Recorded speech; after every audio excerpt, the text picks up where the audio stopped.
Welcome to my YouTube channel.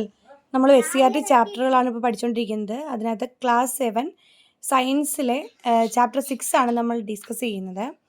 താപം നിത്യജീവിതത്തിൽ നോക്കിയാലോ. ജലത്തിൻ്റെ 3 അവസ്ഥകളുണ്ട്: ഖരം, ദ്രാവകം, വാതകം. ഖരത്തിൻ്റെ ഖരരൂപമാണ് ഐസ്. ജലത്തിൻ്റെ വാതക രൂപം നീരാവി. വെളിച്ചെണ്ണയുടെ ദ്രവണാങ്കം ഏകദേശം 24°C ആണ്. തണുപ്പ് കാലത്ത് അന്തരീക്ഷ ഊഷ്മാവിൽ ഇതിലും കുറയുന്നതിനാൽ വെളിച്ചെണ്ണ കട്ടിയാകുന്നു. ചൂട് കൂടുമ്പോൾ വെയിലത്ത് വെച്ച് ബലൂണിനുള്ളിൽ തന്മാത്രകളുടെ അകലം കൂടുതലായതിനാൽ ബലൂൺ പൊട്ടുന്നു. ഒരേ സമയം മണ്ണും ജലവും വെയിലത്ത് വയ്ക്കുമ്പോൾ വേഗത്തിൽ ചൂടാകുന്നത് മണ്ണാണ്. താപം പദാർത്ഥങ്ങളുടെ അവസ്ഥയിൽ മാറ്റം വരുത്താൻ കഴിയുന്ന ഊർജ്ജ രൂപമാണ് താപം. പദാർത്ഥങ്ങൾ ചൂടാക്കുമ്പോൾ അവ താപോർജ്ജം സ്വീകരിക്കുന്നു. താപം ഒരിടത്തു നിന്ന് മറ്റൊരിടത്തേക്ക് പ്രവഹിക്കുന്നതാണ് താപപ്രേഷണം. ഖരവസ്തുവിൽ താപം ചെയ്യപ്പെടുന്ന രീതി ചാലനം. തന്മാത്രകളുടെ യഥാർത്ഥത്തിലുള്ള സ്ഥാനമാറ്റമല്ലാതെ ഒരു വസ്തുവിൻ്റെ ഒരറ്റത്തു നിന്ന് മറ്റേ അറ്റത്തുള്ള പ്രേഷണം ചെയ്യപ്പെടുന്ന രീതിയാണ് ചാലനം. ലോഹക്കമ്പിയുടെ ഒരറ്റത്ത് താപം പ്രവഹിക്കുമ്പോൾ ആ ഭാഗത്തുള്ള തന്മാത്രകൾ താപം സ്വീകരിച്ച് തൊട്ടടുത്തുള്ള തന്മാത്രകളിലേക്ക് കൈമാറ്റം ചെയ്യപ്പെടുന്ന രീതിയാണ് ചാലനം. ചാലനം വഴി താപം നന്നായി കടത്തിവിടുന്ന വസ്തുക്കളാണ് സുചാലകങ്ങൾ.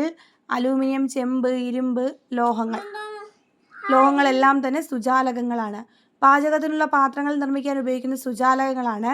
താപം കടത്തിവിടാത്ത വസ്തുക്കൾ കുചാലകങ്ങൾ അഥവാ പുവർ കണ്ടക്ടേഴ്സ്. മരക്കഷ്ണം, ഗ്ലാസ് റോഡ്, പേപ്പർ ഇവ അലോഹങ്ങളാണ്. കുചാലകങ്ങൾ ഉപയോഗിക്കുന്ന സന്ദർഭങ്ങൾ ചൂടുള്ള പാത്രം അടുപ്പിൽ നിന്ന് ഇറക്കി വയ്ക്കാൻ, അതുപോലെ തന്നെ പാചകം ചെയ്യാൻ ഉപയോഗിക്കുന്ന പാത്രങ്ങളുടെ കൈപ്പിടി നിർമ്മിക്കാനൊക്കെയാണ് കുചാലകങ്ങൾ ഉപയോഗിക്കുന്നത്. ചൂടുള്ള പാത്രം അടുപ്പിൽ നിന്ന് ഇറക്കി വയ്ക്കാൻ എന്താണ്? കുചാലകമാണ് ഉപയോഗിക്കുന്നത്. വാതകങ്ങളും ദ്രാവകങ്ങളും താപപ്രേഷണം നടക്കുന്ന രീതി സംവഹനം. ദ്രാവകങ്ങളിലും വാതകങ്ങളും തന്മാത്രകളുടെ സ്ഥാനമാറ്റം മുഖേന നടക്കുന്ന താപപ്രേഷണ രീതി സംവഹനം. ചാലനത്തിലൂടെയും സംവഹനത്തിലൂടെയും താപം പ്രേഷണം ചെയ്യാൻ ഒരു മാധ്യമം ആവശ്യമാണ്.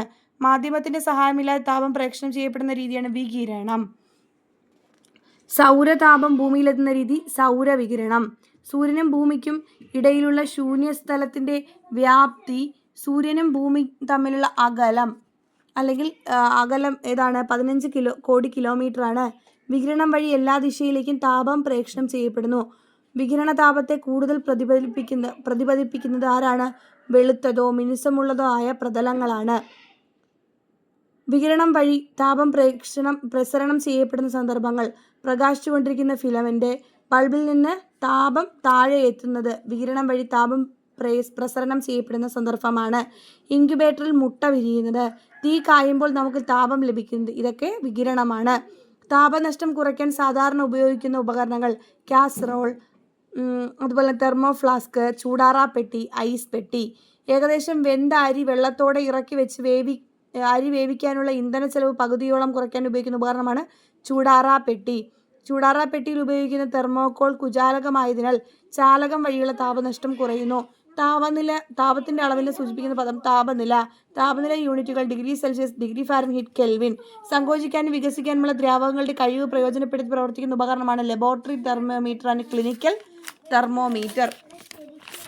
പിന്നെ അതുപോലെ തന്നെ താപനില അളക്കാൻ ഉപയോഗിക്കുന്ന ഉപകരണം ഏത്? Clinical thermometer. താപനില അളക്കാൻ ഉപയോഗിക്കുന്ന ഉപകരണം ഏതാണ്?